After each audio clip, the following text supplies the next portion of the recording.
तो दोस्तों आज हम फिर से आपके लिए लेकर आए हैं देश दुनिया की सभी ताजा बड़ी खबरें। फटाफट एक एक कर विस्तार से आज आपको बताएंगे, तो वीडियो को अंत तक जरूर देखें। दोस्तों पहली खबर में आपको बता दें कि पैगंबर मोहम्मद साहब पर विवादित टिप्पणी को लेकर मायावती ने भाजपा को दिया बड़ा झटका। मायावती ने भाजपा विधायक टी राजा सिंह द्वारा पैगंबर पर की गई टिप्पणी को बताया शर्मनाक। राजा सिंह को जेल में डालने की है मांग, भाजपा को झटका। वहीं आपको बताएंगे दोस्तों की एनडीटीवी को खरीदेगा अडानी समूह, रवीश कुमार छोड़ेंगे चैनल। वहीं आपको बताएंगे दोस्तों की गुजरात में चुनाव से पहले राहुल गांधी ने केंद्र और प्रधानमंत्री मोदी पर बोला बड़ा हमला, कांग्रेस नेता ने पूछे हैं 4 सवाल, फंसी भाजपा।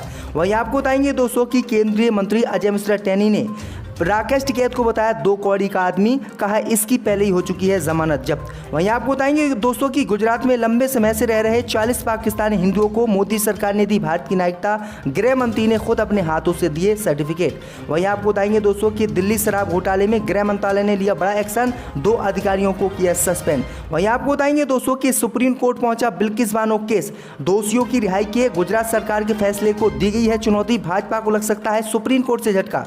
तो दोस्तों सभी खबरों को आपको एक एक कर बताने वाले हैं। वीडियो को लाइक कर चैनल को सब्सक्राइब कर दें और हमें कमेंट करके बताएं कि आपके जिले किस राज्य से हमारी खबरों को देख रहे हैं। इसी बीच बढ़ते दोस्तों अगली खबर की ओर, तो पैगंबर मोहम्मद साहब पर विवादित टिप्पणी को लेकर मायावती को भाजपा ने दिया बड़ा झटका। मायावती ने भाजपा विधायक टी राजा सिंह को जेल में डालने की है मांग, पैगंबर पर की गई टिप्पणी को बताया शर्मनाक। जब दोस्तों आपको बता दें कि पैगंबर मोहम्मद साहब पर विवादित टिप्पणी करके चर्चा में आए भाजपा विधायक टी राजा सिंह को मायावती से बड़ा झटका लगा है।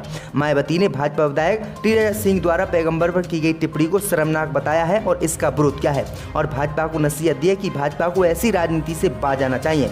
मायावती ने कहा है कि भाजपा विधायक को तत्काल जेल में डाला जाना चाहिए क्योंकि उसने पैगंबर मोहम्मद साहब का अपमान किया है। भारतीय मुसलमानों का समर्थन करते हुए मायावती ने खुलकर सबसे पहले भाजपा विधायक टी राजा सिंह का विरोध किया है। मायावती ने कहा है कि इससे पहले नुपुर शर्मा ने भी पैगंबर मोहम्मद साहब पर विवादित टिप्पणी की थी, जिसके बाद पूरी दुनिया के मुसलमानों ने हमारे ऊपर कीचड़ उछाली थी और ऐसा ही काम भाजपा विधायक टी राजा सिंह ने किया है। इसलिए भाजपा को ऐसी राजनीति से बाज आना चाहिए और ऐसे लोगों को जेल में डालना चाहिए। अगर इन लोगों को जेल में नहीं डाला गया, इन्हें दंडित नहीं किया गया, तो ये देश में दंगे फैला सकते हैं। तो ये बड़ी अपडेट आई दोस्तों कि मायावती ने पैगंबर मोहम्मद साहब का समर्थन करते हुए खुलकर भाजपा विधायक टी राजा सिंह का विरोध किया है और इसे जेल में डालने की मांग की है। आपकी क्या है दोस्तों, राजा सिंह को जेल में डाला जाना चाहिए या फिर नहीं, हमें कमेंट करके जरूर बताएं। इसी बीच पर तो दोस्तों अगली खबर की ओर, तो एनडीटीवी को खरीदेगा अडानी समूह, रवीश कुमार छोड़ेंगे चैनल। जब दोस्तों आपको बता दें कि देश का बड़ा उद्योग घराना अडानी समूह अब एनडीटीवी को खरीदने जा रहा है। इसके समूह की कंपनी ने एनडीटीवी में 26% हिस्सेदारी के अधिग्रहण के लिए खुली पेशकश की है। इसने 294 रुपये प्रति शेयर की कीमत पर एनडीटीवी में 26% हिस्सेदारी के लिए एक खुली पेशकश की है। एनडीटीवी का शेयर मंगलवार को वीएसई पर 366.20 रुपये पर बंद हुआ था। साथ ही वह एनडीटीवी में 29.18% हिस्सेदारी भी खरीदेंगे। अडानी मीडिया शाखा एएमजी मीडिया नेटवर्क लिमिटेड की पूर्ण स्वामित्व वाली सहायक बीसीपीएल, जिसके पास एनडीटीवी के प्रमोटर समूह की company RRPR holding private limited का वारंट भी है। वहीं आपको बता दें कि अब ये भी खबर सामने निकल कर आई दोस्तों कि जैसे ही अडानी, जो प्रधानमंत्री के करीबी दोस्त हैं सबसे ज़्यादा, ये एनडीटीवी को खरीदेंगे तो रवीश कुमार एनडीटीवी को छोड़ देंगे। तो ये बड़ी अपडेट आई दोस्तों कि देश का सबसे विश्वसनीय चैनल जो मोदी की आंखों में आंख डालकर सवाल पूछता था, अब वो भी मोदी खरीदने वाले, यानी मोदी के दोस्त को ही ये चैनल बिक जाएगा। फिर देख रहे हैं ये कैसे काम करता है। इसी बीच पर तो दोस्तों अगली खबर की ओर, तो सुप्रीम कोर्ट पहुंचा बिल्किस बानो केस, दोषियों की रिहाई के गुजरात सरकार के फैसले को दी गई है चुनौती, भाजपा को लग सकता है कोर्ट से झटका। या दोस्तों आपको बता दें कि गुजरात के बिल्किस बानो गैंगरेप के दोषियों की रिहाई का मामला लगातार सुर्खियों में देश में बना हुआ है। देश भर में इस पर सवाल उठाए जा रहे हैं। इस बीच सुप्रीम कोर्ट में भी बिल्किस बानो केस आज पहुंच गया है, जिस पर सुनवाई के लिए कोर्ट तैयार हो गया है। दरअसल आपको बता दें कि बिल्किस बानो केस के दोषियों की रिहाई को सुप्रीम कोर्ट में चुनौती दी गई है। मंगलवार को सीजीआई की अध्यक्षता वाली सुप्रीम कोर्ट की बेंच के समक्ष बिल्किस बानो मामले उठाए गए थे। वरिष्ठ अधिवक्ता कपिल सिब्बल और अधिवक्ता अपर्णा भेंट ने कोर्ट के मामले की सुनवाई जल्द करने का कहा है, जिस पर कोर्ट सुनवाई के लिए तैयार भी हो गया है और कोर्ट ने कहा है कि हम इस पर सुनवाई करेंगे। अब उम्मीद यही जताई जा रही है कि गुजरात सरकार ने जिन दोषियों को रिहा किया है, सुप्रीम कोर्ट उस फैसले को पलटेगा और बिल्किस बानो के रेविस्टों को दोबारा से जेल में डाला जाएगा, जिनको स्वतंत्रता दिवस पर गुजरात की बीजेपी सरकार ने छपा नीति लागू करते अपनी रिहा कर दिया था। इसी बीच बढ़ते दोस्तों अगली खबर की ओर तो गुजरात चुनाव से पहले राहुल गांधी का केंद्र और पीएम मोदी पर बड़ा हमला। कांग्रेस नेता ने पूछे मोदी से 4 सवाल। जब दोस्तों आपको बता दें कि गुजरात चुनाव से पहले सियासी गलियारों में हलचल तेज हो गई है। आम आदमी के बाद अब कांग्रेस पार्टी भी केंद्र और गुजरात की बीजेपी सरकार को घेरना शुरू कर दिया है। इसी क्रम में कांग्रेस नेता राहुल गांधी ने गुजरात में बड़े पैमाने पर हो रहे ड्रग्स तस्करी के मामले का जिक्र करते हुए सीधे प्रधानमंत्री मोदी पर निशाना साधा है। राहुल गांधी ने ट्वीट कर प्रधानमंत्री मोदी से कई सवाल पूछे हैं। उन्होंने अपने ट्वीट के साथ लिखा कि गांधी पटेल की पवित्र भूमि में इतनी बड़ी मात्रा में ड्रग्स तस्करी के मामले क्यों सामने आ रहे हैं। पिछले कुछ महीनों में गुजरात में बड़े पैमानों पर नशीली दवाओं और नशीले पदार्थों के माफियाओं की खबरें सामने आई हैं, जिसमें नारकोटिक्स कंट्रोल ब्यूरो ने भारतीय जनता पार्टी शासित राज्य से समय समय पर करोड़ों की ड्रग्स जब्त की है। कांग्रेस नेता राहुल गांधी ने भाजपा पर निशाना साधा और प्रधानमंत्री मोदी से सवाल किया कि गांधी पटेल की पावन भूमि में इतनी बड़ी मात्रा में ड्रग्स क्यों है, केंद्र की ओर से कोई कार्रवाई क्यों नहीं की जा रही है। इसी बीच पर तो दोस्तों अगली खबर की ओर तो दिल्ली शराब घोटाले में गृह मंत्रालय का बड़ा एक्शन, 2 अधिकारियों को किया सस्पेंड। जी दोस्तों आपको बता दें कि दिल्ली आबकारी नीति में घोटाले के मामले में गृह मंत्रालय ने सोमवार को बड़ी कार्रवाई की। अनियमितताओं के आरोपों में मंत्रालय ने तत्कालीन आबकारी आयुक्त अरबा गोपी कृष्णा और डिप्टी कमिश्नर आनंद तिवारी को निलंबित कर दिया है। दिल्ली उपराज्यपाल विनय कुमार सक्सेना की सिफारिश के बाद गृह मंत्रालय ने दिल्ली के एक्साइज कमिश्नर रहे गोपी कृष्णा और deputy excise commissioner Anand Kumar Tiwari को सस्पेंड कर दिया है। गौरतलब है कि इससे पहले नई आबकारी नीति से संबंधित जांच रिपोर्ट में 11 अधिकारियों का नाम सामने आया था। उनमें से 9 अधिकारियों को उपराज्यपाल ने पहले ही सस्पेंड कर दिया था। साथ ही इन 2 अधिकारियों के निलंबन की सिफारिश गृह मंत्रालय से की गई थी, क्योंकि इन दोनों अधिकारियों के निलंबन का अधिकार गृह मंत्रालय के पास है। तो ये बड़ी अपडेट आ रही दोस्तों। इसी बीच पर तो दोस्तों अगली खबर की ओर तो गुजरात में लंबे समय से रह रहे 40 पाकिस्तानी हिंदुओं को मिली भारत की नागरिकता।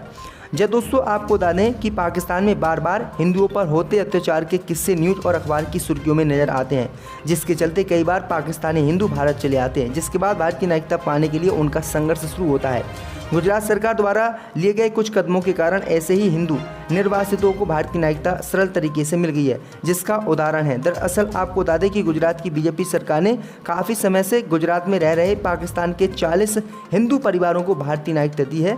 गौरतलब है कि प्रधानमंत्री मोदी और गृह मंत्री अमित शाह द्वारा अफगानिस्तान, पाकिस्तान और बांग्लादेश के लघुमती हिंदू निर्वासितों को भारत की नागरिकता आसानी से और जल्द मिलने के लिए लगातार प्रयास भी किए जा रहे थे। ये बड़ी अपडेट आ रही दोस्तों। इसी बीच पर तो दोस्तों अगली खबर की ओर तो अखिलेश यादव ने बीजेपी पर लगाया विपक्ष को परेशान करने का आरोप।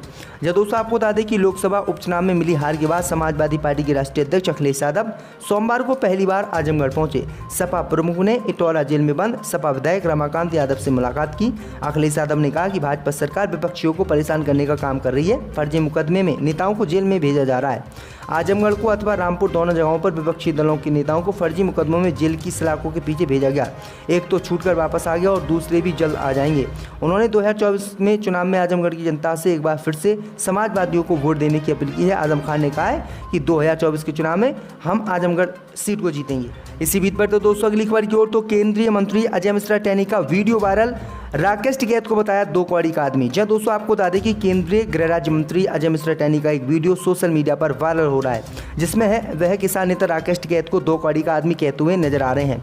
अजय मिश्रा टैनी कहते हैं कि वो 2 कौड़ी का आदमी को जवाब देना जरूरी नहीं समझते हैं। अजय मिश्रा टैनी वीडियो में कहते हैं चाहे कितने भी राकेश टिकैत आए, क्योंकि मैं राकेश टिकैत को अच्छी तरह से जानता हूँ, वह 2 कौड़ी का आदमी है। इसका आप लोगों ने देखा है, उसने 2 बार चुनाव लड़ा, दोनों बार जमानत जब्त हो गई। इस तरह का अगर शख्स किसी का विरोध करता है तो उसका कोई मतलब नहीं होता है। अजय मिश्रा टैनी आगे बोलते हैं कि मैंने तो ऐसे लोगों को कभी जवाब ही नहीं दिया है। इस तरह के लोगों को जवाब देना कोई औचित नहीं है। तो ये बड़ी अपडेट आ रही है दोस्तों। इसी बीच पर तो दोस्तों अगली खबर की ओर तो गैर कश्मीरी मतदाताओं को मतदान करने का कश्मीर में अधिकार देने पर फारूक अब्दुल्ला ने बुलाई सर्वदलीय बैठक, शिवसेना भी हुई शामिल।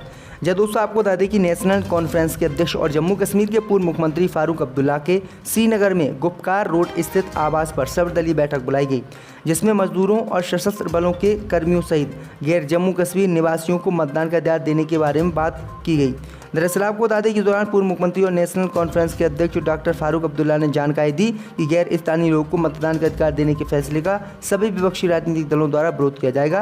बैठक के बाद फारूक अब्दुल्ला ने मीडिया को संबोधित करते हुए कहा कि वे कह रहे हैं कि नए मतदाता 25 लाख होंगे, ये 50 लाख, 60 लाख या 1 करोड़ भी हो सकते हैं, इस पर कोई स्पष्टता नहीं है। उन्होंने कहा कि अगर जम्मू कश्मीर में गैर स्थानीय लोगों को मतदान का अधिकार दे दिया गया तो राज्य की पहचान खो जाएगी, इसलिए हमने फैसला किया है कि गैर स्थानीय लोगों को मतदान का अधिकार देने के फैसले का हम संयुक्त रूप से विरोध करेंगे। अब्दुल्ला ने कहा है कि दूसरी बात जो सबसे महत्वपूर्ण है वह ये है कि कई राजनीतिक लोगों को यहाँ सुरक्षा प्रदान नहीं की गई है। सरकार गैर स्थानीय मजदूरों की रक्षा करने की योजना कैसे बनाती है, इस संबंध में किसी भी निर्णय पर सावधानी से विचार किया जाना चाहिए।